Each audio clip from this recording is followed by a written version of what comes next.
principio básico del trabajo, es lo que de verdad nosotros queremos solamente hacer en el trabajo, porque eso es lo que se transforma en dinero. Todo el resto son desperdicios. Hay algunos más aparentes que otros, fáciles de identificar, difíciles de identificar, fáciles de gestionar, difíciles de gestionar. Prácticamente todos los trabajos, principalmente los que involucran ser humano, tienen estos desperdicios. Son desperdicios de la A a la D. A veces hay empresas que no identifican esos problemas, pero siguen conviviendo con esos problemas. ¿Sí? Porque obviamente cada vez que se quiere resolver un problema hablamos de eficiencia. Hay que hacer algo distinto. A veces hacer algo distinto significa tener dinero para pagar más sueldo, pagar un sueldo adicional a la persona, o bien tener más recursos para hacer control. ¿Están de acuerdo? Si hacer las cosas bien cuesta algo más de energía, pero a veces te genera ahorros, ¿sí? O no te genera ahorros, sino que te genera la posibilidad de poder fabricar más. Entonces la idea es que todas las compañías analizan, ¿me conviene o no me conviene resolver este problema por alguna u otra razón? Eso va a ser ingeniería. El resto de pillar un problema e intentar resolverlo sin saber cuál es el impacto, eso es hacer artesanía. Esa es la diferencia entre ingeniería y artesanía. El ingeniero, antes de hacer cosas reales, calcula, publica, etc. El mejor ejemplo son los arquitectos y los constructores. ¿Qué es lo que hacen ellos? Antes de empezar a construir y conseguirse la bruja,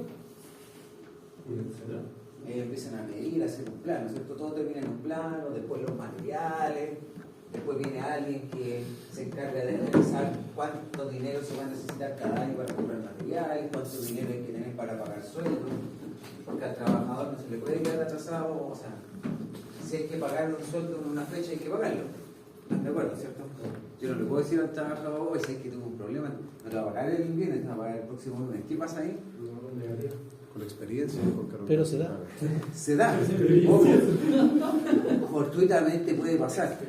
Pero si es una empresa que sostenidamente está en eso y no es el único problema del trabajador, que es lo que empieza a visualizar esa empresa, hay que empezar a buscar otro, se ve mal la cosa, ¿cierto? Ahora, las empresas no les va mal y no les pasa eso porque no tengan lucas. Lo que pasa es que no tienen liquidez.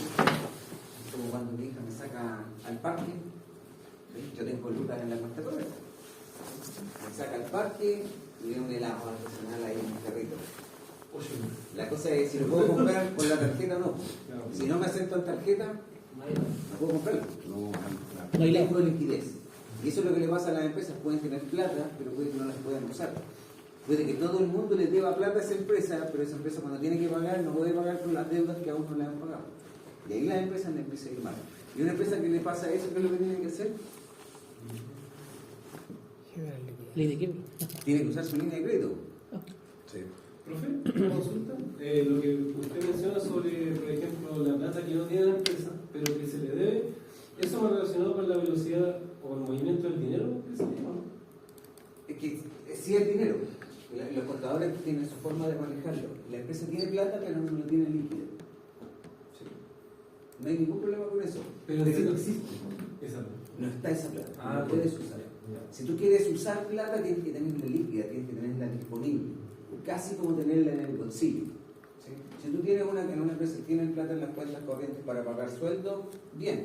Pero si tienen esa plata invertida con 30 días plazo, por ejemplo, chuta, van a tener que ir y tomar esa plata. ¿Y qué es lo que va a pasar cuando sacan esa plata de sus cuentas que tienen en inversión? Pierden el interés de los últimos al menos 29 días. ¿Sí? Y ahí hay una pérdida de dinero porque la empresa proyectaba tener ese ingreso adicional, perdió dinero. Y si no, tienen que usar línea de crédito, los bancos son felices. Van donde una empresa que sabe que tiene lucas, pero que tiene un problema de liquidez y la empresa le dice, mira, necesito 80 millones de pesos para pagar los sueldos este mes y te los devuelvo en una semana. Te cobran por día. El banco feliz. Sacó 80 millones que tampoco tienen efectivo, los tiene en una cuenta, se los pone en su cuenta, se paga y más encima al final de todo ese circuito, la empresa recibe el banco recibe de vuelta sus 80 millones más el porcentaje que les cobró de interés. La usura. Es justo, ¿no? ¿Está bien o no? Más o menos, ¿no? Es justo, si la plata es de ellos. No, la plata es de los clientes. es que cuando el cliente le da, le pasa el poder. Los judíos.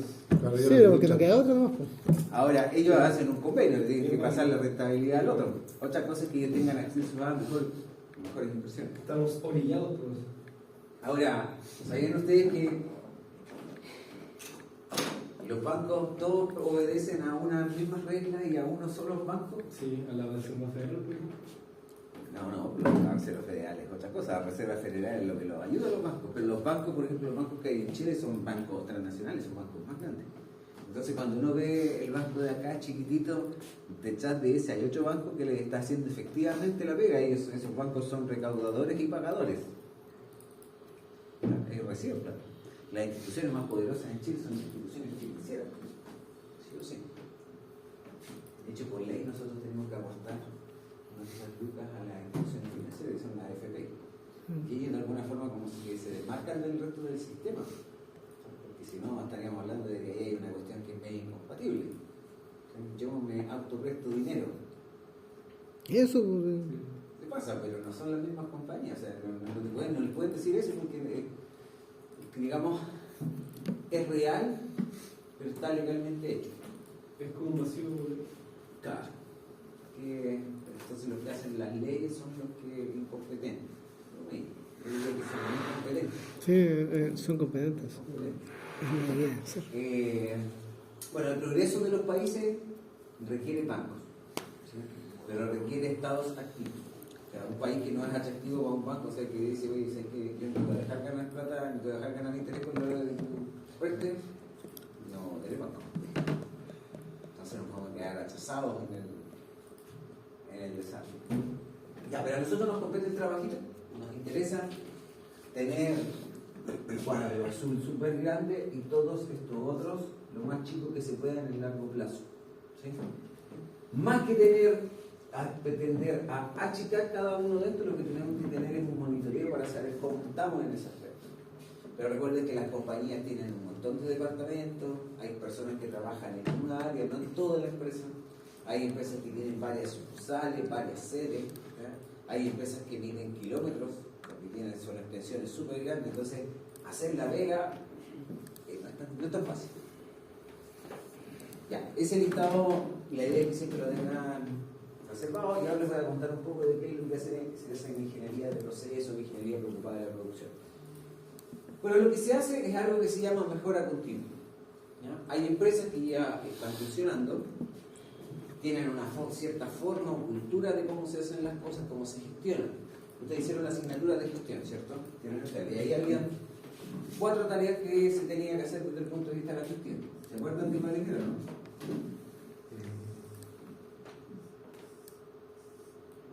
Planificar, organizar, dirigir y controlar. ¿Sí? Antes había una que era, coordinar y controlar.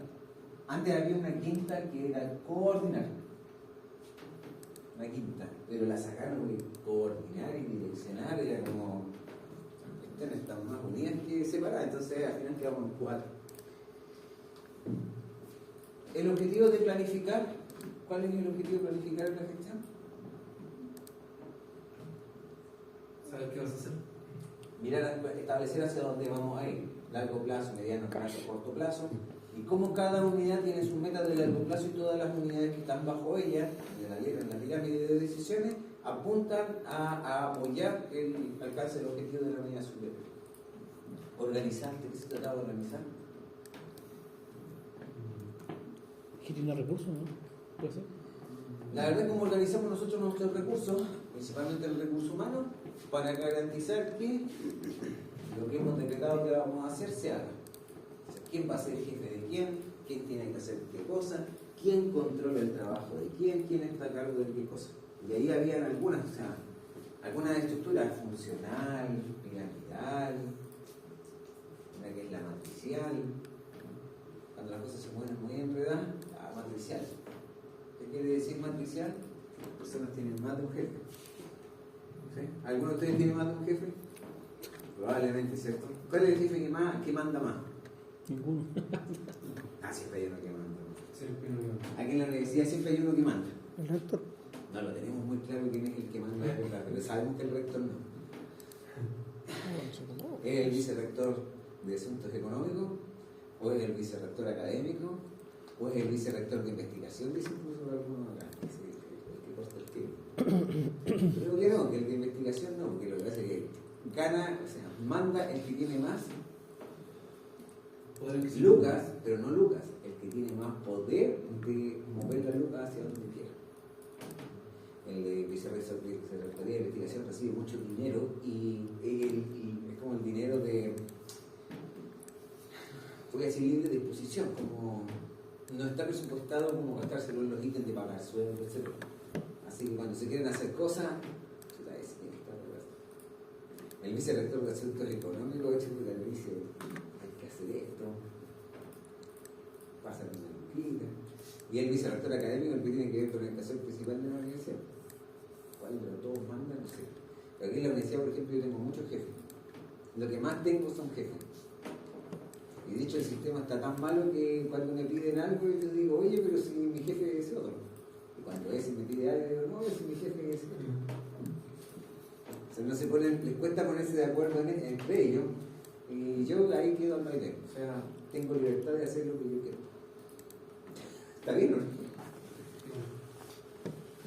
Se me piden algunas cosas, que son las fijas que tengo que hacer, pero en el resto yo tengo libertad. Cuando me quiero salir del esquema, quiero hacer algo que no está como, no es como regulado, ahí tengo que pedirle permiso a todo. Pero, profe, disculpe, ante eso igual hay algunas empresas que usan como el conducto regular, que es como jerarquías de jefes. Claro. No sé si eso también aplica a esto. Sí, aplica. Esa es estructura piramidal. Se supone que uno igual es el malo. Claro, pero tú tienes un jefe y él tiene otro jefe y así sucesivamente. Aquí no se va a saltar el mando, digamos. Esa es la piramidal. La otra es la matricial. La matricial. Esa es la que donde una persona suele tener varios jefes, o sea, varios mandantes. Y la complejidad de las operaciones ahora dice que muchas empresas externalizan muchas cosas de su quehacer normal, subcontratan. Cuando se subcontrata, ahí básicamente se está metiendo gente a una empresa a hacer cosas, pero que es una empresa externa. Chuta. ¿Cómo se controla que esa empresa haga bien las cosas? Alguien tiene que controlar. Hay entidades que ¿cómo se llama? Le dicen los hitos normalmente, No, por la pero que, empresa. claro, hay como de empresas y externos. ¿Cómo se llama eso? El personal técnico que apoya la labor de Claro, como los contratados. son empresas. Contratistas, Puede ser como una empresa consultora cuando se dedican a hacer dentro de las licitaciones. La una minera externalización del proceso. trabajos que son que duran hartos años, pero que no son recurrentes en la empresa. Por ejemplo, crear un tendido eléctrico desde el punto A al punto B, son 4 años de trabajo. Entonces la minera, que es lo que hace, es subcontrata ese trabajo. Y la gente que hace esa pega en realidad también está trabajando con la gente que trabaja en la minera. Pero ¿cómo se garantiza que ese trabajo se haga?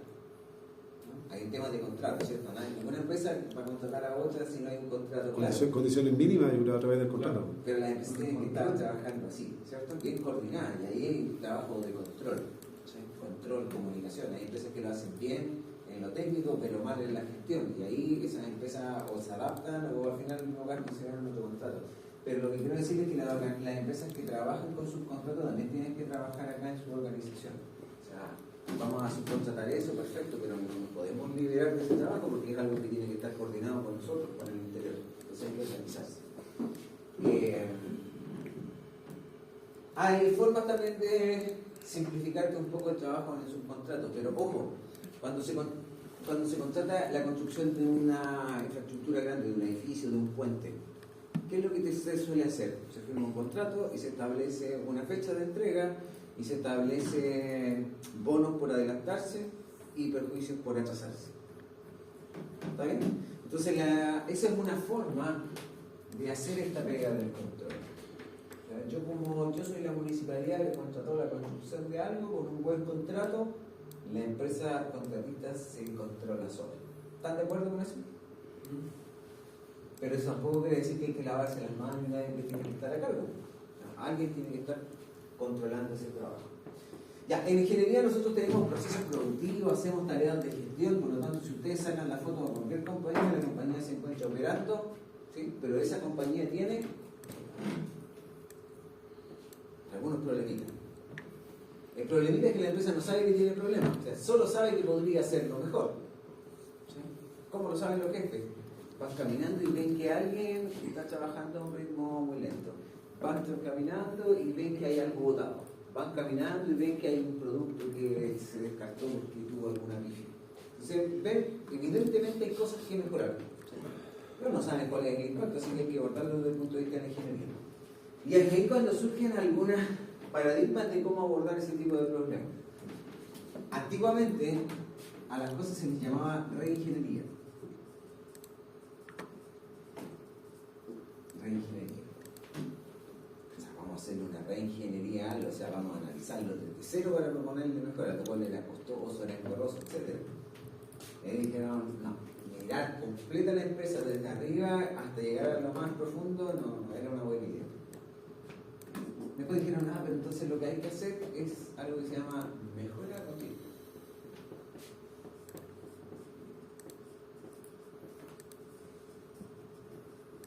La mejora continua.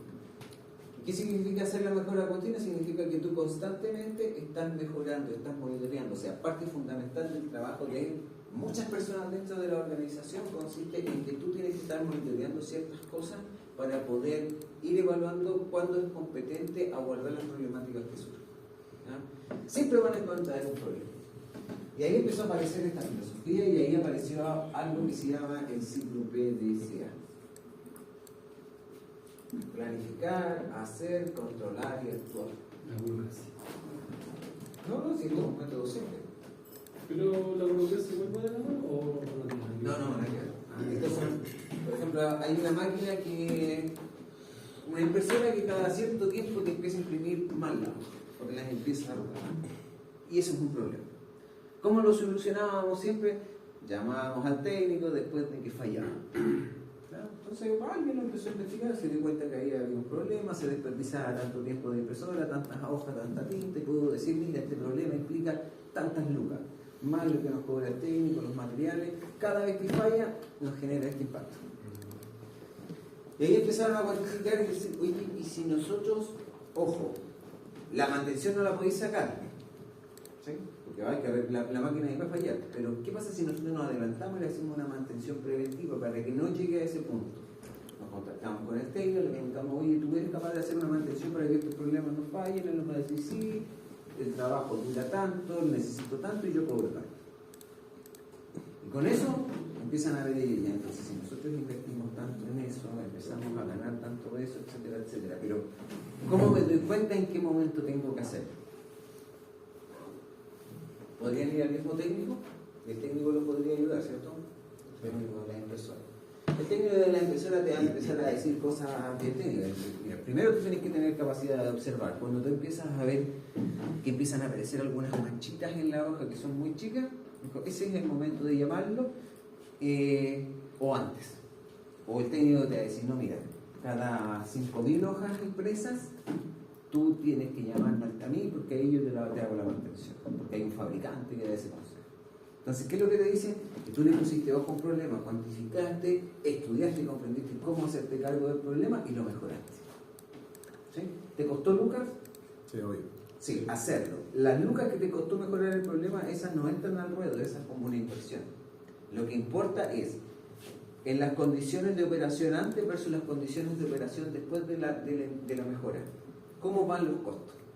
Y ojo, no es solamente contabilizar los costos, porque como les digo yo, bueno, traer al técnico a hacer mantención preventiva a la final de año va a terminar haciendo más mantenciones, ¿cierto? ¿Están de acuerdo? Pero la máquina no te va a fallar, no va a desperdiciar en hojas, probablemente con menos impresora va a lograr hacer el mismo trabajo. Y es ahí cuando tú dices, chuta, beneficio y costo. Esa ecuación te tiene que salir conveniente.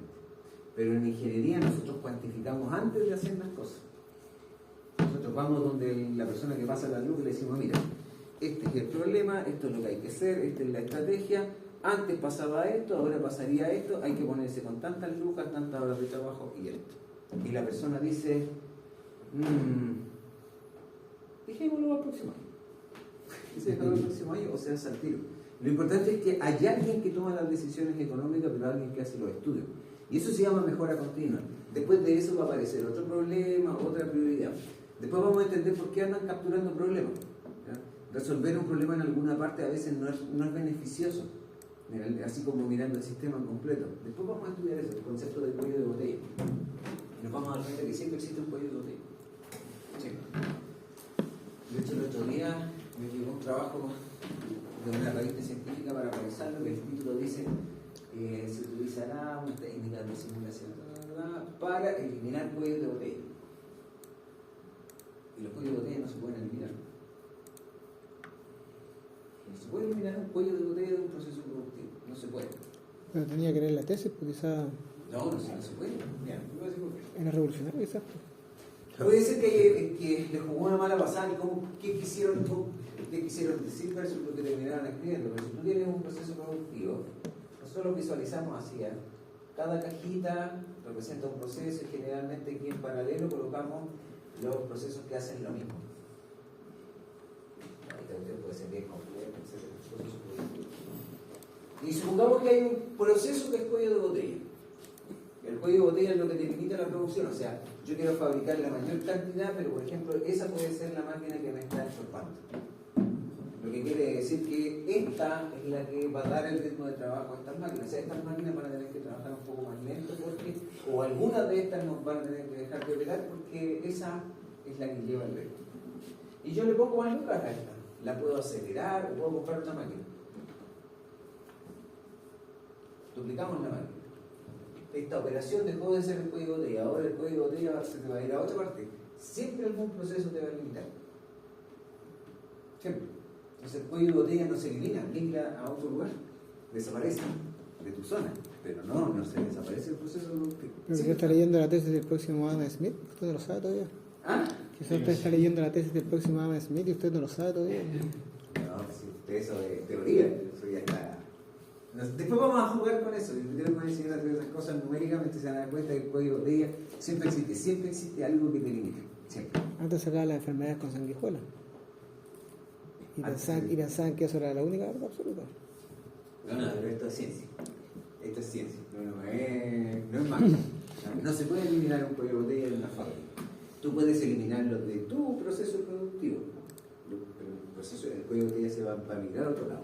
Por eso, cuando te dicen, cómprate una máquina porque vaya a mejorar esto en tanto, no.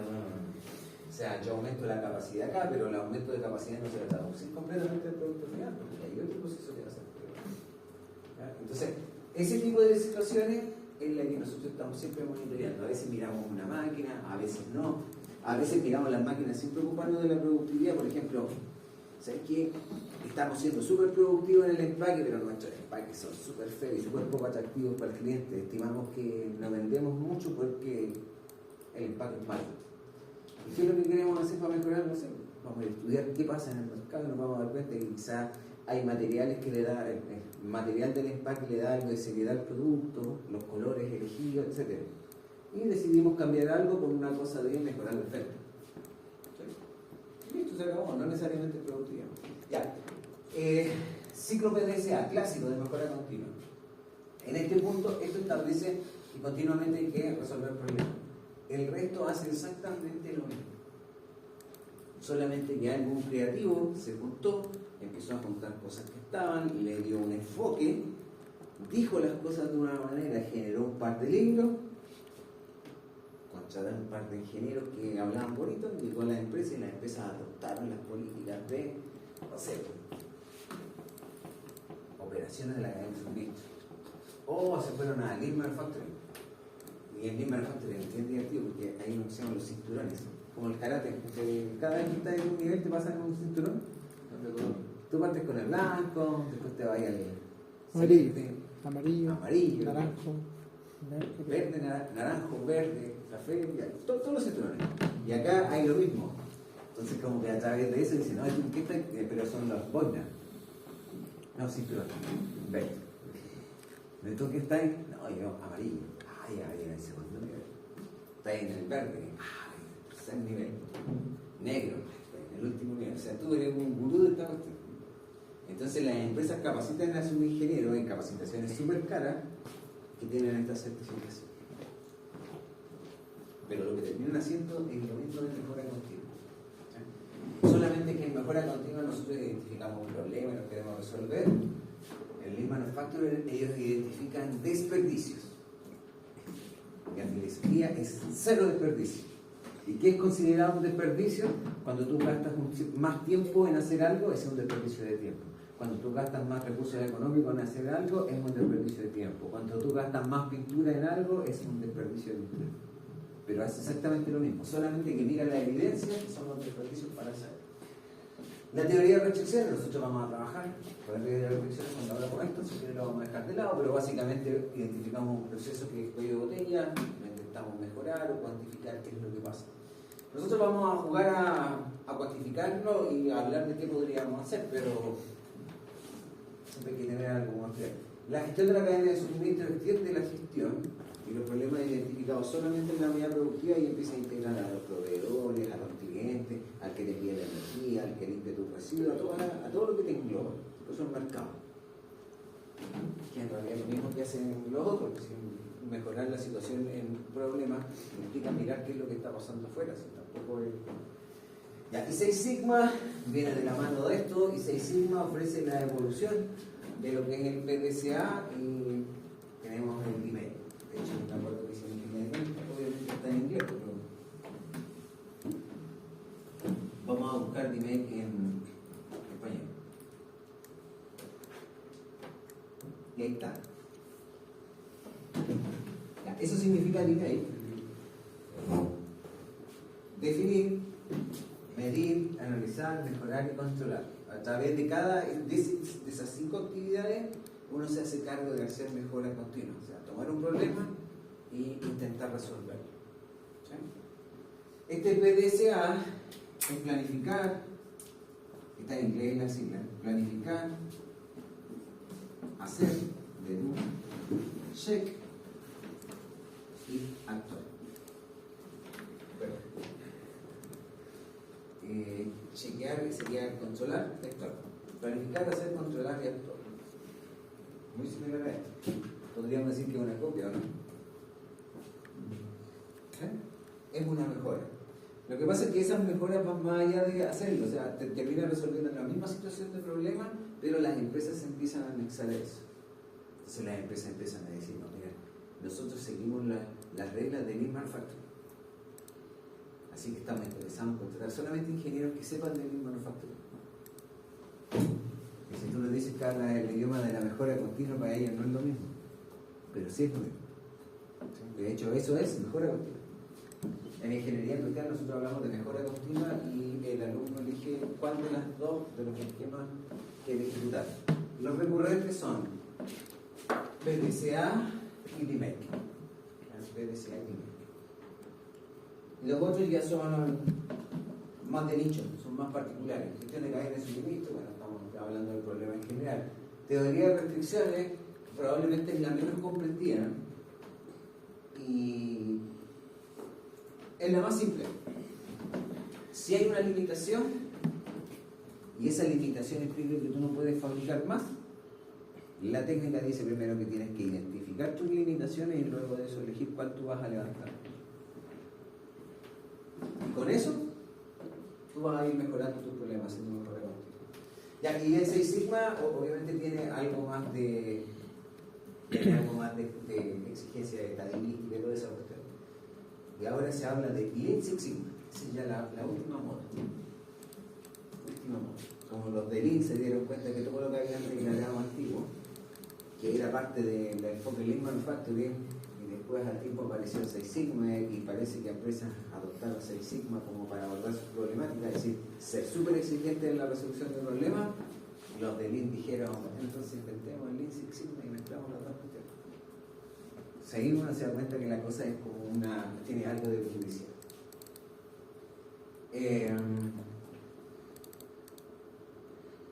Ya, esto lo vamos a hablar después con ejemplo cuando estemos estudiando los circuitos, así que por ahora yo les voy a decir que esto nos permite hacer mejora continua, pero en un enfoque de proceso. Tenemos un proceso productivo y queremos mejorar. El ciclo PDCA es probablemente el más clásico para resolver problemas, se ajusta mucho a lo que nosotros hacemos. En la lectura que les di en ese libro, en el libro de Edgar Julio, se define súper bien. No sé cómo. Planificar, hacer, controlar, actuar. Habla de que uno antes de resolver un problema tiene que planificarlo. Y en la última parte, actuar, esto se refiere no solamente a actuar, sino que a que los cambios que ustedes ejecutan en un proceso sean permanentes. Como cuando yo digo, mira, yo propongo hacer estos cambios, hacer esto que antes se hacía así, lo propongo hacer así. Si yo estoy en la organización, probablemente se siga haciendo así. Pero si yo me voy, ¿qué garantías hay de que las cosas se sigan haciendo como se hicieron los cambios? Entonces, la idea es tratar de que esta cuestión se meta en la cultura. Hay algunos que eran líderes en esta cuestión. Los japoneses eran líderes en resolver sus problemas, por eso lo hacemos. Por hartos años, ¿cuál era la referencia de las mejores industrias automotrices? ¿Antes? Americano. ¿Y después de la americana? Japonés. Los japoneses tenían la disciplina. Inventaron un montón de cuestiones asociadas al sistema de manufactura y tenían formas de abordar problemas. Cuando les digo formas de abordar problemas, no es como en matemáticas. Ellos adoptaban cosas súper simples. No sé si han escuchado de las 5S. ¿Ah? 5S, S6, 5C. Las 5S es un enfoque de solución que permite, ojo, no es aplicable a todos los problemas, pero básicamente te dice que si tú tienes un lugar de trabajo, tú atendiendo algunas cosas vinculadas a ese trabajo, tú vas a mejorar, no el trabajo en sí. ¿No? Por ejemplo, si el lugar de trabajo está más ordenado, ¿se puede ser más productivo en ese puesto de trabajo? Sí. Si el lugar está ordenado, ¿se necesita más o menos espacio? Menos espacio, por lo tanto se está haciendo más productivo en cuanto al uso de espacio. Si tú eres más ordenado, es más fácil para un trabajador identificar o encontrar una herramienta que necesita usar.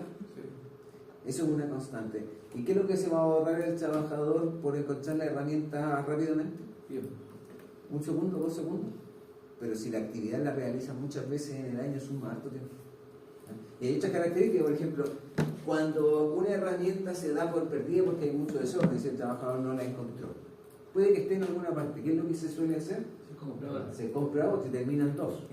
La pregunta es, cuando se encuentra la original, dado que ya se compró otra, ¿se encuentra o ya desaparece? Entonces las empresas ganan mucho, y de ahí vienen muchos teóricos que hicieron esto y dijeron, ¿cómo organizamos los lugares de trabajo? ¿Cómo hacemos que esta cuestión? Y ustedes se van a dar cuenta que los puestos de trabajo tienen algunas cositas derivadas de estos enfoques. No sé si han visto unos paneles que tienen hoyitos, que son para colgar herramientas. Digamos que son, la gracia de que tenga hoyitos, que ustedes pueden adaptarlo para cualquier tipo de herramienta. ¿Han visto que hay empresas que, por ejemplo, en una pared, si te colocan este dibujito en blanco, es porque ahí va una herramienta y ellos saben que tiene que estar ahí? ¿Cuál es la gracia de pintarlo en la pared y después colocarle la herramienta encima? Que siempre está en el mismo lugar. Siempre le van a encontrar en el mismo lugar. El trabajador la toma y la tiene que dejar ahí, y después se lo colocan en el computador. ¿Y qué pasa si alguien ve que está pintado ahí y está vacío? La herramienta está siendo usada. No está perdida. Ahí ya, a ese nivel ya no se pierden las cosas. ¿Qué más pasaría también? Podría pasar, ustedes definen que, no sé, una vez a la semana o una vez al día hay un profesional que es encargado de dirigir el trabajo, que es el encargado de visualizar que la herramienta necesita ser repuesta o enviada a final. ¿Sí? ¿Está bien o no? Entonces, te facilita el trabajo y al final, atendiendo esas 5S, es porque tú vas a ser más productivo. Y el TDA, pero es que esa cuestión no hace en ingeniería. No, pero es que le ponemos el enfoque de ingeniería. Se recuerden que ingeniería es, yo no miro y después voy a hacer cambio. No, Yo miro, estudio, cuantifico y después veo cuánto cuesta y cuál va a ser el impacto. ¿Sí?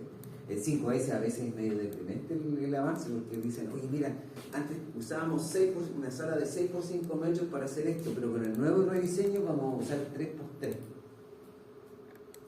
¿Qué hacemos con el resto del espacio? Chuta, hay que echar abajo la pared, podemos adaptar. Salió muy caro tu proyecto 5S porque al final tuvimos que hacer todo esto cambios. No, él decretaron y encontraron que se iba a checar el espacio, que con menos espacio se podía hacer el mismo trabajo. Y lo que quisieron hacer fue aprovechar el otro espacio, así que no pueden mezclar las dos cosas.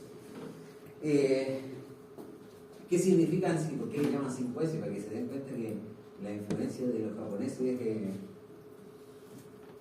bueno, se sigue llamando 5S. Misteriosamente los japoneses encontraron 5 palabras que en nuestro idioma esas palabras no empiezan con eso. Clasificar, ordenar, limpiar, estandarizar y la disciplina. Supongo que los japoneses también tienen sinónimo, pero yo creo que buscaron la de 5 para ponerle 5S. Imaginaron esas palabras empezaban con otra letra 4 veces más algo de eso. Perfecto. Tengo una pregunta, nos queda algo puntual. Usted mencionó el tema de los autos japoneses, ¿cierto? ¿Ellos mismos en su país armaban los autos o lo igual armaban afuera, igual que mucha industria? ¿Los japoneses? Sí. Los japoneses hacían todo en Japón. Ah, ya, eso no sé. Es que la industria de la automotriz es una industria que se llama de ensamble. O sea, siempre tú fabricas cosas en otras partes, incluso las puedes comprar, pero ellos son ensamblados. Los japoneses tenían algo súper interesante. Ellos tenían, esto es una filosofía, pero que al final implica una forma de hacer gestión. No sé si han escuchado hablar del Just in Time. Just in Time. Ellos decían que ellos tenían todo configurado en su planta, pero el vehículo no se ensamblaba hasta que tuviera un comprador o un pedido. Entonces ellos tenían todo listo para, eran tan eficientes que decían, mira, se pidieron 5 vehículos de estos, ya empezamos a fabricarlos y en muy corto tiempo ya los tenían listos. A diferencia de las otras industrias, ¿qué es lo que hacían? Fabricaban los vehículos terminaban almacenados y después terminaban con algo que tenían que vender, que era una filosofía completamente distinta. Y también decían cosas en esta filosofía, como por ejemplo, si hay algo que yo voy a utilizar el día martes, no tiene que llegar la semana anterior, tiene que llegar el martes a primera hora. Y si hay algo mío que lo necesito en tal lado el día viernes a las 7 de la tarde, yo el viernes a las 7 de la tarde tengo que estar allá, unos minutos menos, pero no el día antes, porque estar el día antes, ¿qué implica? Incomodidad para el... Logística también. Tienen que tener un espacio para almacenar. Entonces los japoneses se ahorraban mucho espacio, ¿sí? Y eran muy ordenados, entonces se ahorraban mucho espacio y muchos recursos en productos terminados. Pero es que está súper ordenado de funcionar. Es que los japoneses tenían eso. O sea, por eso te digo que esto es una filosofía, pero que en realidad se traduce en un montón de herramientas y otras cosas más, pero que al final es la forma en que hacían gestión ellos. O sea, ustedes miraban las empresas japonesas de vehículos, todos con cotona blanca. O sea, está todo limpio. Ojo, el vehículo no debe ser nada limpio. Pero en los norteamericanos, la industria norteamericana, ¿qué impresión les tiene? ¿Una pinga? De la industria norteamericana. De ser una masa de gordos. Que no era tan limpio, ¿cierto? Claro. Es que igual ellos tienen todo muy industrializado, entonces, Pero- automatizado. Ya. Fotografía.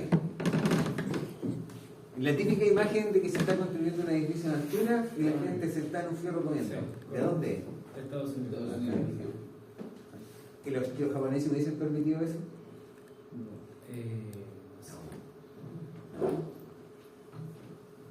No almuerzan. No, pero hay cosas que no se pueden hacer. Bueno, actualmente no se podría hacer eso, ¿no? No. Ya ni la cuenta del trabajador, o sea, ya ni siquiera está sacándose fotos. Ya, pero ideas simples se ordenan a través, después se le hace una poesía y todo eso, una linda literatura y pasa a ser cultura, porque eso es lo que al final apunta en el tipo de técnica, que pasen a ser cultura, cosas disciplinarias. Las empresas ganan mucho con esto, de hecho hay empresas, hay procesos productivos completos, naves que les llamamos, que uno compra todas las máquinas y ellos te dicen cuántos metros cuadrados necesitas, si tienes un espacio alargado y te adaptan el proceso, compras la maquinaria, vienen, te la instalan y te la dejan operando. Tú te das cuenta que están diseñadas con ese tipo de cosas. La estantería y todo ese tipo de cosas modernas tienen que ser hechas a medida, ¿no? Sí. Porque si no hay un desperdicio. Entonces, claro, hay empresas que después empezaron a aparecer, industriales que hacían este tipo de cosas. ¿Se pueden guardar herramientas pesadas en estanterías de madera? No, no sirve mucho. ¿Hay alguna pintura especial para lugares que son de trabajo así? Sí. Yo les voy a contar un estudio 5S que hizo un alumno mío.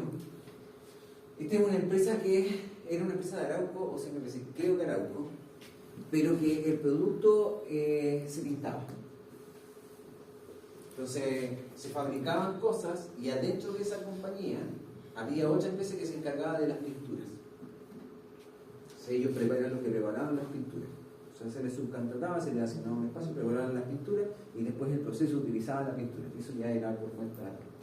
Y ellos eran los que tenían que estar ahí garantizando que la pintura, no sé, por la viscosidad, la mezcla de color, todos los aditivos, etc. ¿Cómo creen que era ese espacio de trabajo? ¿Pequeño? Donde se hacía la pintura, además de pequeño. ¿Qué es lo que más había en el piso? Pintura, capas de pintura sobre pintura. O sea, que ya no se limpia. Entonces era un desastre. Ya al alumno lo pusieron ahí de que mira, de la empresa de Arauco nos están reclamando que nosotros tenemos esto, pero nuestra realidad es que nosotros, por mucho que queramos hacerlo, implica que no podríamos abastecer el proceso. Entonces, ¿cómo lo hacemos? Entonces al alumno lo pusieron ahí. Básicamente le dijeron que el alumno solamente tenía que estudiar, cuantificar y no podía hacer ningún cambio. Y el alumno llegó, estudió los espacios, miró qué cosas se podían hacer, cómo se podían ocupar los espacios que había. Se diseñaron las estanterías, los tamaños que tienen que tener las estanterías para guardar las piezas, las herramientas. Y encontraron tan bueno su proyecto que Arauco les dijo que tenían un turno para hacer todos los cambios. Un turno. Un turno. Ojo, había que raspar pintura, había que hacer corrección de superficie y después pintar. En un turno. Se comprometieron. Así que el alumno después terminó haciendo la pega de hacer el plan para poder hacer todo eso en una hora. Pero no en un turno. Y lo hicieron. Después sacó las fotos del antes y del después, estanterías antes, estanterías después. ¿Cómo era la estantería antes? O sea, esa era la pared. La estantería antes llegaba hasta ahí. Y todo el resto de las cosas estaban tiradas para acá, a pilar. ¿Qué es lo que hicieron? Yo soy matando. Hicieron una estantería con guardador espacio para arriba y dejara despejado. ¿Qué cosas se guardaban acá arriba?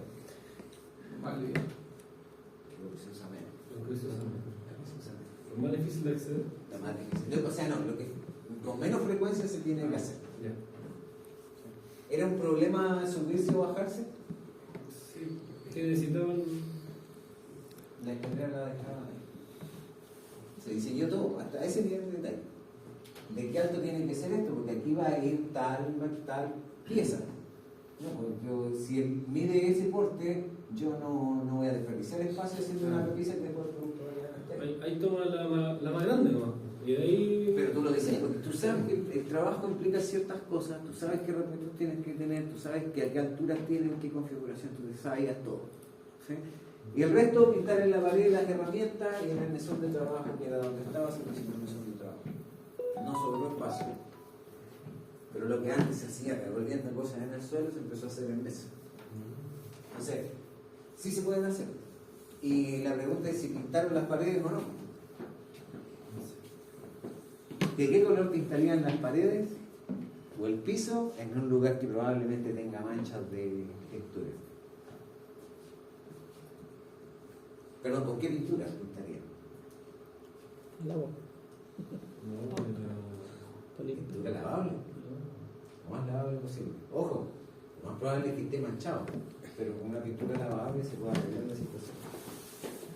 Bueno, ese tipo de cosas se hacen. Algo se ganó en ese lugar de trabajo.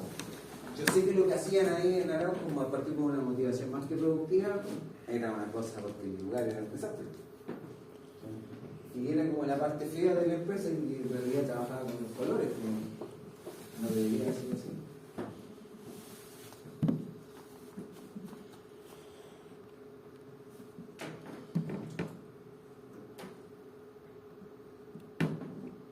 Ya, a nosotros nos preocupa el tema de qué vamos a medir. yo les adelanté que medir la productividad tiene algunos matices. Bueno, lo primero es entender para qué quiere maximizarse la productividad. Acuérdense que la productividad siempre es una métrica, es como una tasa, es como una primera derivada. Que habla de cantidad, unidades, por ejemplo, por hora. Abajo hay unidad de tiempo. Da lo mismo si es turno, o cantidad de unidades fabricadas por día, etcétera, por mes, por año, da lo mismo. Si yo les digo que fabricamos 50 unidades por hora, ¿cuántas fabrico en día por hora? 500, ¿cierto? Si yo les digo que fabricamos 50 unidades por hora, ¿cuántas fabricamos por día? Una hora. 40. Ya, tú lo llevaste a eso. ¿Qué significa un día, cierto? Un día puede significar 8 horas de trabajo, 7 horas de trabajo, 2 turnos, 16, 15 horas de trabajo, 3 turnos, 24 menos algo. ¿Qué significa un día? Entonces, en un día, y le colocamos un nombrecito. Día laboral. Lo mejor es bajar la métrica, hablar de unidades por hora, unidades por minuto, y con eso pues hacemos las conversiones. Pero ahí hay un algo, o sea, hay un matiz, ¿ya? Que si nosotros solemos confundir a la gente, ¿ya? Unidades por hora. ¿Para qué maximizar la productividad? Bueno, para maximizar esto, ¿qué podemos hacer? Esta métrica. Si fabricamos 50 unidades en una hora y ustedes quieren maximizar esa métrica, ¿apuntamos a fabricar más unidades en la misma hora? Sí. ¿O bien apuntamos a demorarnos menos en fabricar las 50 y con eso maximizamos la productividad? ¿Cierto? ¿Están de acuerdo? Sí. Ya. Eso tiene que ver con minimizar los recursos de entrada o maximizar la productividad, que sería maximizar esto que estoy hablando. ¿Cuáles son las entradas? Recurso humano. ¿El recurso humano cuesta lucas? Sí. Sí. ¿Maquinaria cuesta lucas? Sí. Ojo, es el uso de la maquinaria, ¿no? La maquinaria ya fue comprada, eso lo evaluamos después. O sea, de hecho, si a mí me colocan a hacer un estudio y la maquinaria ya está ahí, aunque la estén pagando, no es pertinente meterla en mi costo. A mí lo que me interesa es el costo operacional. ¿Cuánto me cuesta hacerles operar? Y ustedes tuvieron algo de costo. Costo fijo más costo variable, ¿cierto? Sí. El costo fijo no tiene nada que ver con la cantidad fabricada. Si fabrico 100, 1000, 1 millón, sigue siendo el mismo costo fijo. Como la cuenta de la luz, dependiente de la cantidad de megawatt, kilowatt, gigawatt que consuman, está. Estoy muy seguro, sí. Entonces pasan a otro escalón. Depende del cliente. Sí, cambiarán el costo fijo y el variable. Y el costo variable depende por unidad. ¿Están de acuerdo? Sí, siempre podemos cuantificarlo. ¿Es difícil o fácil cuantificar costos? Ustedes son eléctricos. Si yo les paso una estufa, no le hemos ni conectado ni nada, yo se las paso a ustedes. Es difícil. Chiquillos, calcúlenme basado en un consumo que la vamos a aprender todos los días de tal hora a tal hora. Ustedes me calculan cuánto vamos a consumir. ¿Lo harían en tarifa económica? Sí, pero. ¿O lo que importa en realidad cuánto van a terminar gastando? Y después lo convertimos en dinero, ¿cierto? Sí. Y vamos a decir cosas, por ejemplo, usted ya está pagando el costo fijo, solamente le voy a hablar del costo variable que es eléctrico. ¿Sí? ¿Lo pueden hacer? Y no cuesta mucho. ¿Están de acuerdo? Sí. Ya. Pongámoslo más complejo. Mira, vamos a prender la estufa los días que haga más frío y los días que haga menos frío la vamos a usar menos. Con esa ambigüedad, ¿podrían calcularlo ustedes? Se volvería más complicado. Pues tendrían que establecer Buscar tendencia de cuándo se Vamos a frío. decir, bueno, los días normales de uso son los días que se utilizan esas horas. Y los días que usted me declara que son menos, vamos a asumir que es un 70%, Claro. 30%, y usted lo estandariza y me dice, basado en un 30%, esto, basado en un 60%, Claro. ¿lo podrían hacer? Sí. Entonces, todo depende, siempre se puede hacer, lo que falta es que nos faltan antecedentes para poder hacerlo. ¿Sí? Ahora, todos los ingenieros que pertenecen a la Facultad de Ingeniería pueden hacer el ejercicio de costo. ¿Están de acuerdo? Sí. Ya. Ojo, a veces sin ser de la especialidad, pero porque ya tenemos los conceptos. ¿Podrían ustedes ir a calcular los costos que se gastan en la mantención de cada, no sé, de una caldera de la universidad solamente para calefaccionar? Es que es con costo, no sé. En la pieza, en la pieza. ¿Usted dice accediendo a toda la información que dieron? Sí, porque... Yo creo que sí, o sea, por el servicio, en la factura tiene que estar que hicieron exactamente, entonces si tengo acceso a eso, ¿puedo también determinar? ¿Puedes equivocarte? Sí, por Sí. supuesto. Mirando si el documento está mal. Ahora, ¿quién es el profesional que podría hacer mejor ese costeo? Ustedes, pues. No, pues el que trabaja. Mecánico. Claro. Mecánico es el que podría hacer mejor Trabajo la ese mantención costeo. del O Yo alguien tenía de los costos. mantención. Entonces también hay una pertinencia, a nosotros se nos hacen más fáciles algunas cosas que otras. Pero en síntesis, bueno, la información que recibes de acceso puede ser un problema y el hecho de no conocer te va, quizás te deja algunos algunos aspectos de lado. Claro. Pero se puede hacer. Learte me cago. Ahora les voy a colocar otra cosa que es más difícil. Por ejemplo, estoy planificando yo para este 18 de septiembre hacer lo que en la séptima región llamamos rosca. ¿Conocen la rosca? Mi hija diría las donas. Ah, Y aquí en Concepción no le hacen un hoyo al medio, les llaman soy pajaritos, ¿no? Ah, O sea, que tienen una crema blanca encima y luego le echan el cochino. En la octava región son Pan dulce. rosquillas, con la cremita arriba. Acá le llaman pajarito y no tiene el hoyito en medio, es el mismo producto. Y yo les digo, ya chiquillos, podemos cuantificar con la receta de la abuela cuánto me gasto en materiales nomás, materiales incluyendo gas, iluminación, agua, HH, en una rosca. Sí, se podría hacer. Sí lo podríamos hacer, tendríamos que experimentar un poquitito, cuantificar, ver cuánto nos rinde. Claro. También tendríamos que especificar de qué tamaño son, cuánta crema le vamos a echar, pero no lo podemos hacer. ¿Cierto? ¿Están de acuerdo? De hecho, ustedes me podrían decir, para esta rosca el costo sería tal, el costo fijo, el costo variable, para este otro diseño, esta otra, si la quiere con chispita, sin chispita. Y nos podemos peinar con el costo de la rosca. ¿Están de acuerdo? Podríamos meternos también al consumo de gas, hacer una cuestión genial, evaluar si es más conveniente hacerlo en un horno de gas o en un horno eléctrico. Podríamos hacer todo ese tipo de cosas. Podríamos hasta probar y decidir qué tecnología, qué horno vamos a usar, que le puede dar algún toque distinto. Entonces podríamos decir, ¿sabes qué? Nos gusta más este horno a pesar de que el proceso es un poco más caro, pero el producto final queda mejor. ¿Están de acuerdo? Sí. Todo eso lo podríamos hacer. Pero si yo les pregunto, chiquillos, ¿cuántas roscas vamos a vender el 18 de septiembre, el 19, el 20, el 21, en eso? Bueno, exacto no se puede sacar, pero sí un promedio anterior. Sí se puede con un Y si es anterior. primera vez que nos metemos al No, negocio. eso no. Es que No hay forma de calcularlo. igual es como rebuscado, pero por ejemplo, si usted me dice... Pero no sé, sí, hay mucha gente que hace eso, hay gente que hace empanada. No, pero ¿El estudio de mercado? Claro, me refiero a dónde la va a vender. Eso qué todo tiene que sector, estar decidido. todo eso. El canal. Por ejemplo, normalmente en las ferias se sabe cuánta gente se mueve, por ejemplo, por ejemplo, 1000 personas. Uno dice, ya uno va a vender esto a medida que la gente pase, no sé. Ya, pero ahí prima la experiencia, se está tomando una decisión en base a experiencia. Eso es bueno. Pero noten que es más difícil decidir cuántos fabricar que saber cuál es el costo. ¿Estoy perdiendo acá, hijo? ¿Tenés que vender rosca? ¿Quién es el profesional que está capacitado para hacer ese tipo de estudios? Tratar de responder esas preguntas precisas e imposibles. Pero ¿quién es el profesional que podría aplicarte métodos para llegarte a una buena cifra en ese mundo que es bien mágico? Un memorista. No, profesional. Un ¿Quién ingeniero hace estudios de mercado? El ingeniero comercial. ingeniero comercial. El ingeniero comercial. Ojo, con la rosca está medio frito, sí, no va a saber cómo hacerlo, porque es muy difícil. Profe, es Pero- que una vez nos mencionaron que sobre eso había que como que estudiar un poquito. ¿Qué trata sobre eso? Por ejemplo, el tema de la rosca, no sé. Vieron ingeniero comercial. Entonces, usted lo que tiene que hacer es como estudiar el mercado de las rosas. Claro.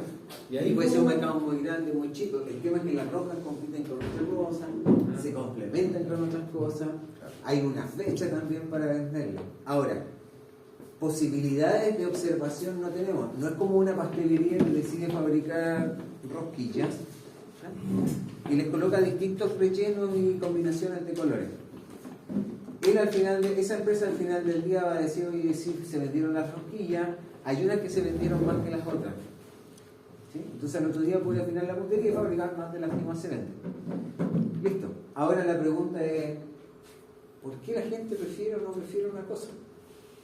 Y ahí viene que el dueño de la pastelería podría jugar con la estrategia también. Porque ¿qué pasa si él observa que hay un producto de él que no se está vendiendo? ¿Qué decisión puede hacer? No, pero en el día. Se está acercando el cierre de la tienda del día. Bajar el precio. Le podemos bajar el precio. ¿Sí? Y si sostenidamente hay un producto que no se vende, yo podría decir, ya, bajamos precio, damos un 2x1, o empezar a entender por qué el cliente no está comprando esa rosquilla y está comprando la otra. Sin probarlo, digamos. Ahora, ojo, en una pastelería, si tu rosquilla es mala, hay frito, pues no tenés que esforzarte en venderla. O sea, la elimináis o la mejoráis. Pero puede ser que algunos clientes prefieran las cosas por cómo se ven, más que por el sabor que tienen, y no se aventuran a probar un producto. ¿Qué harían ustedes como una estrategia comercial? Simplemente dar una cantidad de muestra, pues. Muestra. Y hacer una rosquita más chiquitita y decirle a la gente, mira, por la compra de una de estas, lleva de una de estas otra. Claro. Ya, pero ¿qué es lo que va a pasar en el negocio? O sea, de abajo va a bajar. Si la gente empieza a comprar el otro producto, se va a bajar la del otro. Sí. Entonces, ¿por qué y para qué? ¿Qué quiere esa tienda? ¿Vender una rosquilla o vender varias? Varias, y que se elijan, y que la gente elija, y un día te elija una, te elija otra. Entonces, ahí es cuando tú dices, mira, en realidad, decidir el cuánto voy a vender, o sea, cuánto es que tengo que fabricar para enfrentarme a este negocio, también lo puedo acompañar de otras decisiones. ¿Sí? También lo puedo hacer de otra forma. O sea, no necesariamente llego al mercado con mi producto, podría empezar a informar una semana antes de que voy a fabricar el producto. Y que si quieren hacer sus pedidos, los hagan. De tal manera que cuando yo empiezo a fabricar, tengo productos que ya tengo vendido y tengo una cantidad que yo estimo que voy a vender. ¿Están de acuerdo? Entonces, en ingeniería, nosotros gracias al ingenio no nos disociamos de una decisión difícil de toda su complejidad, sino que tenemos que mirar más por lado. ¿Sí? Pero lo que nos tiene que salir muy claro siempre es el cómo. ¿Es incorrecto pensar, en el mismo caso de la rosca, vender hasta rosca de diferentes sabores? ¿Es incorrecto pensar eso? Así como para pillar fabricar el la mercado rosca. de gente. Es que tú fabricas, no vendes. O sea, la venta es cuando alguien te la llega a comprar. Tú dices ofrecer mucho y mucha variedad. Así, y mucha por ejemplo, de hartos sabores y ver cuál es el que más la gente compra y en ese Pero quizás puede haber una pérdida de materia prima. Es que por eso aumentar la materia prima para hacer variedades. Claro. Ahora, tienes que entender también el alcance del negocio, porque una cosa es cuánto fabricas. Porque si tu negocio es vender roscas, eso es una cosa. Si tu negocio es ganar dinero, es otra cosa. Claro, porque ahí se contradice un poco, porque tú quieres vender de todo tipo de roscas, en realidad no te estás enfocando en vender más roscas. Tú lo que quieres hacer es maximizar la cantidad la velocidad a la que le ingresan y a la que ingresa ingresos a tu negocio. ¿Ya? El ingreso es lo que te paga el cliente, después de eso tenés que descontarle el costo. Tú quieres maximizar esa velocidad. Entonces cuando tú dices voy a fabricar mucho, lo voy a poner a la venta, no voy a vender mucho y me voy a quedar al siguiente día vendiendo un producto añejo, no, quizás lo que te conviene es decir, mira, el primer día con poco vendo, al segundo día con poco vendo, al otro día poco vendo, y así tú ves, mira la velocidad a la que iba empezando el dinero y este es el monto total. Entonces, eso se llama estrategia. Además, fabricar una gran cantidad de rosca es más complejo que el otro. Generalmente los negocios parten de a poco y en algún momento cuando tienen clientes suben. Hay muchas pymes que les va bien y muchas pymes que les va mal. ¿Cuál es el factor de éxito del negocio para que les vaya bien un negocio de comida de ese tipo? Enfocarse en una cosa. Exacto. Y ahí les voy a hacer un comentario. Hay estudios que hablan de cómo los negocios se echan a perder solamente por la filosofía. Pero ¿cuál es la clave? Que tu producto sea bueno. Si a ti no te convence el producto, no está claro que tienes que invertir en mejorar tu producto. Tú puedes vender un producto que no es tan bueno, ¿sí? Pero el cliente te lo tiene que aceptar por el precio. Si tu producto no te convence a ti, no sacáis nada. ¿Esto se aplica para todo? ¿Tanto para un servicio? El servicio es más clave. En los servicios tú tienes que gastar plata en el servicio. Lo que tú vendes como producto en ese servicio tiene que ser muy bueno para que tenga sentido. Hablar del servicio. O sea, yo voy a mejorar el servicio si el producto es bueno. Si no, no tiene. ¿Ustedes han visto que algunos negocios empiezan vendiendo una cosa y terminan vendiendo otra? Sí. ¿Algunos ejemplos? Hay uno icónico, ¿ah? Por ejemplo, los carritos que empiezan vendiendo un pedo, terminan vendiendo otra cosa, sándwiches. He dicho, hay empresas cadenas, por ejemplo, Doggies. Doggies, ¿quién empezó vendiendo? Te compre. Completo. Lo que se llama Doggies de hot dog. Sí. Completo. ¿Y ahora qué venden? Empanaditas de queso. Ya, la papa frita es casi obligación, es como del combo, así que tiene que estar. La empanadita también, la bebida también. No crean, yo iba a comer docenas de empanadas al Doggies, no iba, ni comía completo, iba solo a comer docenas de empanadas porque eran así de buenas antes. En serio, era adicto a eso. Ya, pero ahora, ¿qué es lo que venden? Solamente de helado. ¿Venden sándwich? Sí. ¿Sí? ¿Venden helados? No sé qué, no como los doy. Entonces empezaron a explicar. Eso Y es ahí verdad. cuando tú dices, chuta, parece que ellos se arrepintieron un poco de lo que era central de su negocio por alguna razón y empezaron a agregar cosas. Y al final hay algunos negocios que lo empiezan a hacer tan mal que al final empiezan a modificar la idea. Y hacemos, ¿sabes qué? Falta un sushi. Completo con sushi. Y ahí como que ya empieza a pegar. Y ese negocio, ¿qué es lo que termina haciendo? Tratando de abarcar más, tiene que hacer más.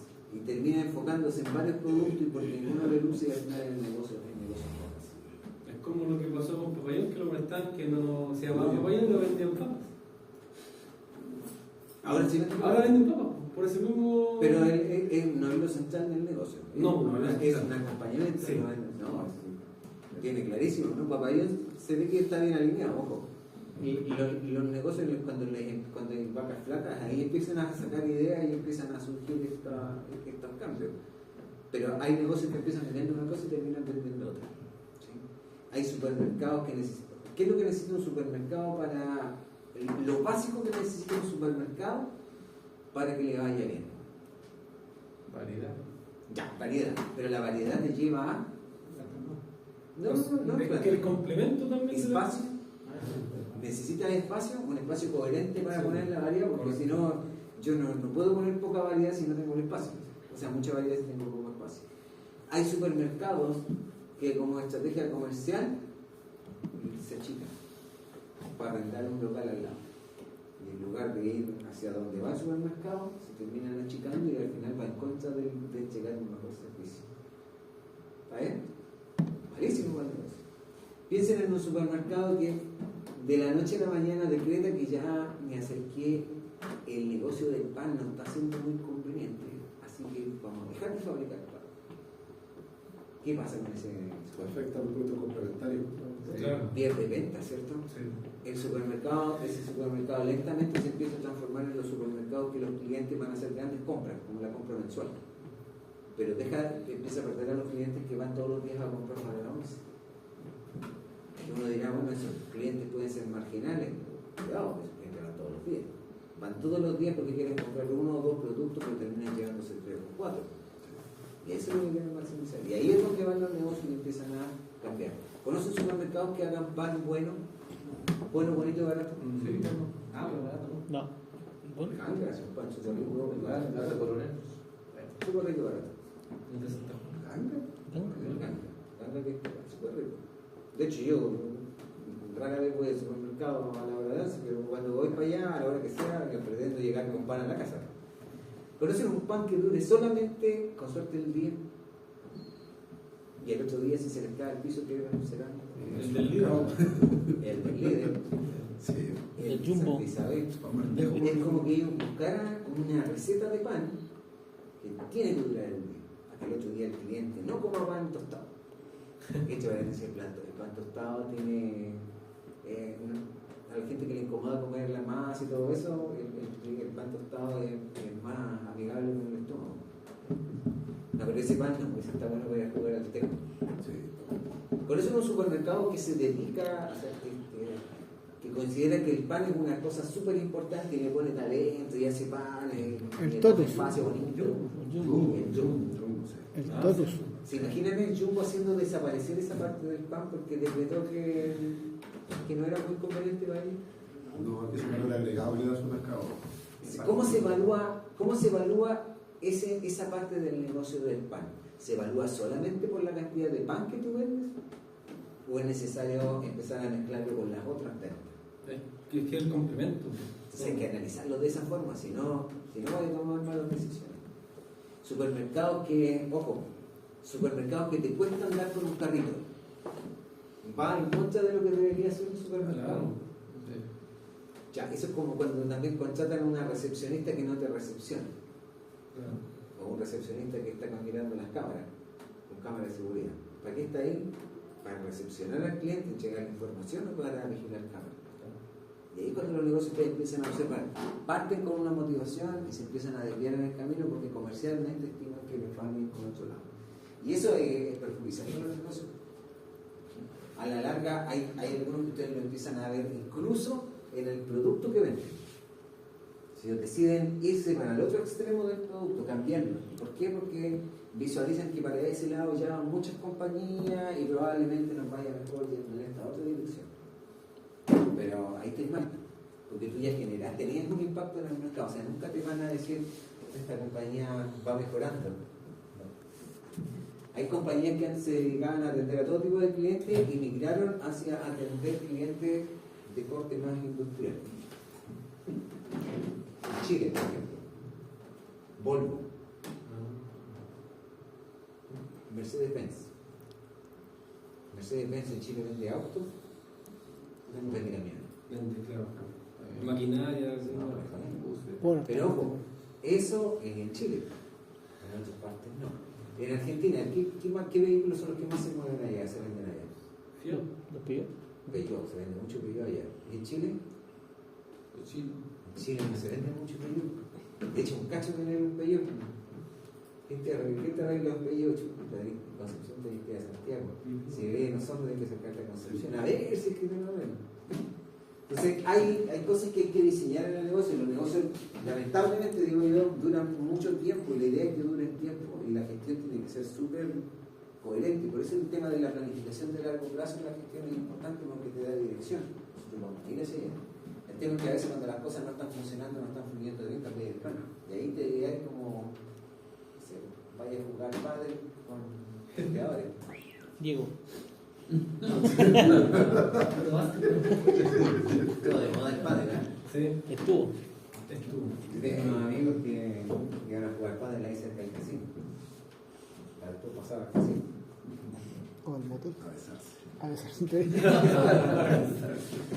La próxima clase vamos a estudiar una forma muy parecida a esta de la estrategia 5S. Dime. Usted que igual cacha todas esas cosas, ¿qué opina del pádel? Lo que pasa es que, o sea, yo creo que su éxito es que es una versión para mediocres del tenis. Pero yo creo que ese es igual un buen nicho, o sea, el que creó el pádel supo pillar un nicho de... Porque el tenis es difícil para jugar tenis. Sí. Yo juego así como un par de veces y no es como el fútbol que es de más fácil acceso que uno algo hace a la primera, ¿no? El tenis es difícil recorrer esa distancia y todo, y sabe que encuentro interesante el fenómeno, porque de verdad es un tenis de mediocres, pero funciona porque pocos pueden tener esa habilidad para jugar tenis, bueno, y la plata además, pero tampoco para todo. El pádel no capta al tenista frustrado. ¿En serio? Yo creo que no. La moda, Yo creo que es una moda y ojo, eso de que es más simple, enganchan a algunos que quieren hacer alguna actividad física, no se ve que te va a desgastar mucho y se aventuran. Y en una de esas encuentran a alguien, hacen un grupo Y se hacen gays. Ahora, pádel, algo parecido al pádel que todos han jugado alguna vez en su vida, es jugar paleta en la playa. Entonces, la experiencia es como se empieza a asociar a eso. El tenis es una cuestión completamente distinta, porque en el tenis, escucha, si tú estás cerca de la malla tenés que reaccionar rápido, y si estás lejos de la malla tenés que pegarle fuerte. Y una persona que nunca ha jugado tenis y decide ir a jugar tenis en 80 años, 90 años, créanme que el físico no les da, no les va a dar la muñeca. Por mucho que empecemos a cambiar la pelotita, a jugar con pelotitas más livianas, no. Ahora, en Chile somos malos para el deporte. Y por eso este tipo de actividades empiezan a gustar. No sé, pues, hay gente que no le gusta el gimnasio y dice, chuta, me gusta más la cosa que se van los padres. Los que tienen hijos terminan jugando con los hijos la pelota. Ahí, escucha, primer tobillo, después rodilla, después columna. que son cabros chicos. Pero hay fenómenos. En Santiago, por ejemplo, Santiago es una ciudad muy distinta de Concepción, clima completamente distinto. En Santiago llueve muy pocas veces y hace frío 3 meses, como en Santiago hace frío. Pasáis de calor extremo, calor, frío y después empezáis calor extremo de nuevo.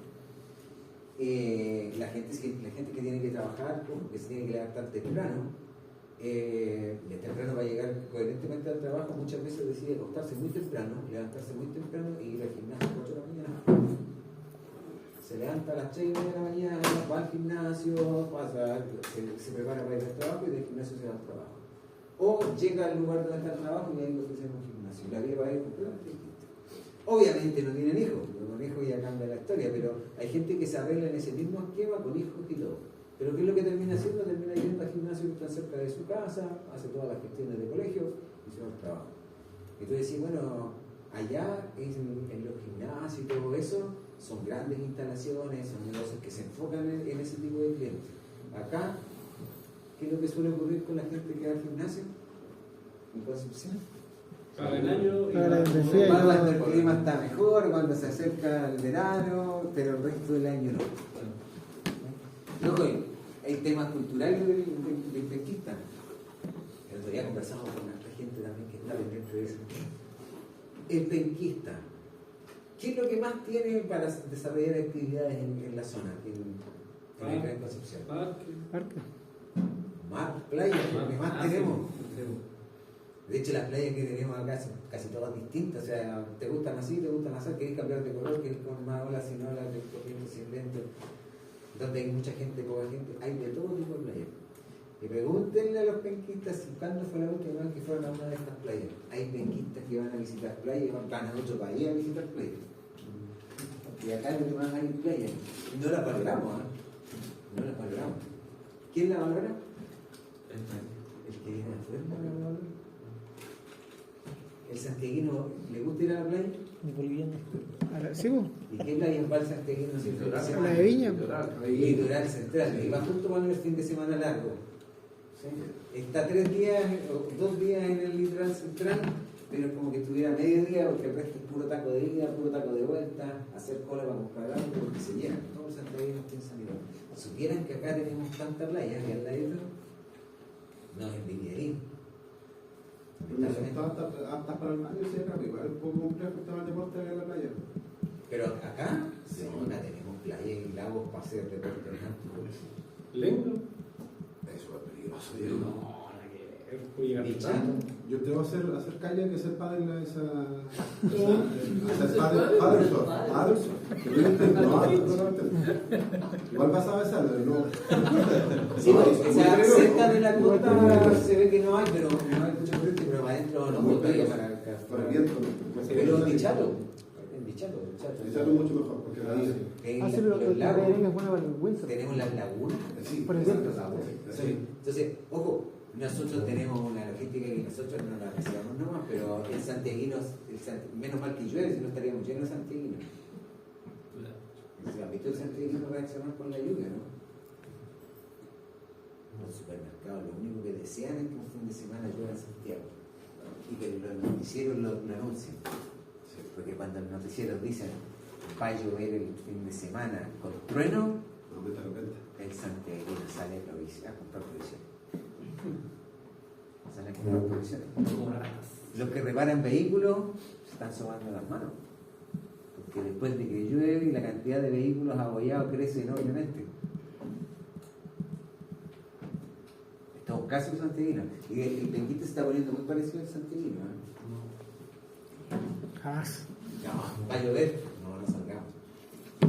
Versus antes aquí. Está lloviendo, ¿a dónde vamos? ¿Conocen Jamaica, acá atrás? Ah, sí. Ahí no importa. Antes llovía, estaba en Jamaica. Las generaciones nuevas llueve, dejaron abandonado Jamaica. Entonces ahí se van notando los cambios. La cosa es que las personas se van colocando distintas, tienen distintos hábitos comerciales y todo eso, y a veces hay negocios que antes eran buenos y ahora no son buenos. Las discotecas. Antes eran buenas las discotecas, eran un buen negocio, y ahora Ya no, ya. se canibalizó el mercado, pues ahora entran en el juego las discotecas, las zonas de fiesta, todas las cuestiones que hay. En Santiago también canibalizan con estas fiestas que se hacen en los edificios, en altura. Se arrendan varios pisos y hacen unas fiestas con entrada. Dan boletos y todo. Es una discoteca, pero no es una discoteca. Ya, la próxima clase vamos a estudiar nuestra primera problemática a nivel ya. Yo les dije que teníamos que asumir que teníamos que cuantificar cosas. Productividad. La tenemos que separar en 3 componentes. Vamos a tener que estudiar la productividad para equipos, para recursos humanos. Y después nos vamos a meter a la productividad del sistema. Se calculan distintas. De hecho, en ingeniería industrial a la productividad del recurso humano no le llamamos productividad, porque se suena feo, ¿no? Vamos a estudiar la productividad del recurso humano. Suena como que lo estamos explotando, ¿no? Quiero mejorar la productividad del recurso humano. Peor. Entonces, se llama de otra forma, pero en síntesis es calcular la productividad. Primero nos vamos a ir a calcular la productividad de los equipos. La diferencia entre esto y esto es que estos puestos de trabajo o procesos, si llamamos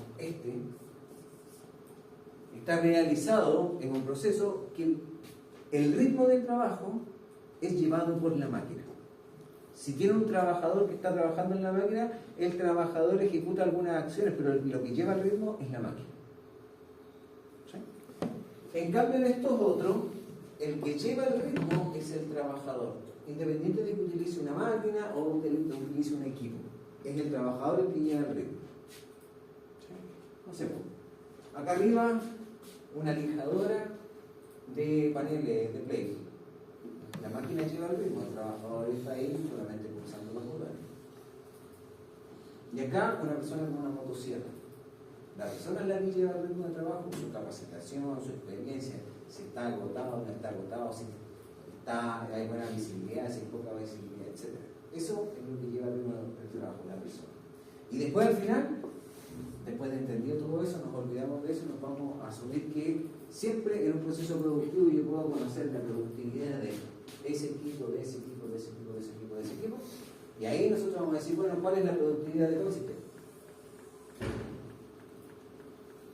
Y después de que aprendemos a calcular la productividad, vamos a decir, oye, ¿y qué pasaría si a esta máquina que trae le aumentamos su productividad y en lugar de fabricar 50 piezas por hora, empieza a fabricar 55 piezas por hora? ¿Qué impacto te genera? Depende.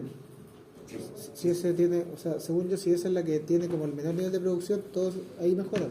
Pero si hay otra que tiene un menor nivel de producción, igual no va a servir de nada porque si depende de otra que está antes. Hay una interconexión, sí, exacto. Eso es lo que vamos a empezar a hacer nosotros.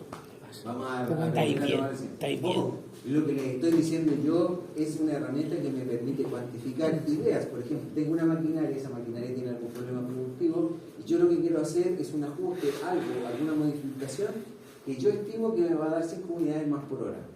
¿Es significativo eso para la máquina? Si la miro a esa, sí, pues va a terminar con 5 unidades después extra. La cosa es, ¿el sistema completo tiene algún beneficio o no tiene beneficio? Porque puede tener incluso un perjuicio, o sea, son 5 unidades más que quedan guardadas en alguna parte y no son capaces de consumirse en el resto del proceso y voy a tener que tener más espacio. Si esas 5 unidades son perecibles, se me van a terminar echando a perder, etc. Entonces, en eso vamos a estar insertos. La guinda de la torta que nosotros vamos a estudiar es la productividad. Eso es lo que vamos a estudiar. Eso es lo que nos va a estudiar. Después para adelante vamos a ir construyendo otras cositas. Pero la productividad es lo que nos va a concentrar. Ya, estos métodos son simples y estos más complejos. Pero como les dije, esto es algo que a los ingenieros de eléctrica les acomoda bastante. Supongo que porque están acostumbrados a los circuitos, calcular resistencia. No sé, cuando alguna vez tuve un curso de eléctrica con el profe que trabajaba en las marcas, nos hacía hacer unos circuitos que en realidad eran literal una cosa como con caja. Lo bueno es que nos pasaba el dibujito y nosotros teníamos que hacer eso. Y uno hacía algo con unas flechas con lava. No me acuerdo qué significaba ni lo que hacía. Y después de eso había que hacer algunos cálculos. básicamente mira, como la electricidad se va en un sentido, se va en el otro, se va en el otro. Ya no me acuerdo, pero había un procedimiento en eso. Entonces supongo que ustedes tienen muy internalizado eso de que hay ecuaciones, hay un circuito, hay algo que es visual y hay cálculos que hacer y hay una metodología. Y anexan muy bien todo eso con una metodología. Hay otras especialidades, como por ejemplo los ingenieros industriales, que entendiendo todo el concepto productivo, esta cuestión les cuesta un poquito más. ¿Sí? Les cuesta más. Y de verdad que les cuesta más. De un curso, en la mayoría no, la primera no lo pasa. Vamos a hacer el experimento, yo creo que lo van a ver. Ya chicos, nos vemos viernes. Nos fijamos la fecha de prueba. El viernes fijamos la fecha de prueba. Quiero fijar la fecha, que no he visto el calendario. No ando con mi... No ando con el calendario, no quiero marcar la fecha. Ya, pero la idea es, si tienen trabajos de final de semestre, ¿se acuerdan que yo les dije que siempre vamos a tener prueba y después una tarea para la casa? Entonces, la idea sería que en la última prueba, una pruebita con la tarea para la casa, pero que la tarea para la casa no consuma más tiempo. Puede ser una semana siempre, pero es una tarea que pueden hacer en media hora. La cosa es que eso ya está pensado para que la hagan nosotros. Entonces, no se asusten si es que les doy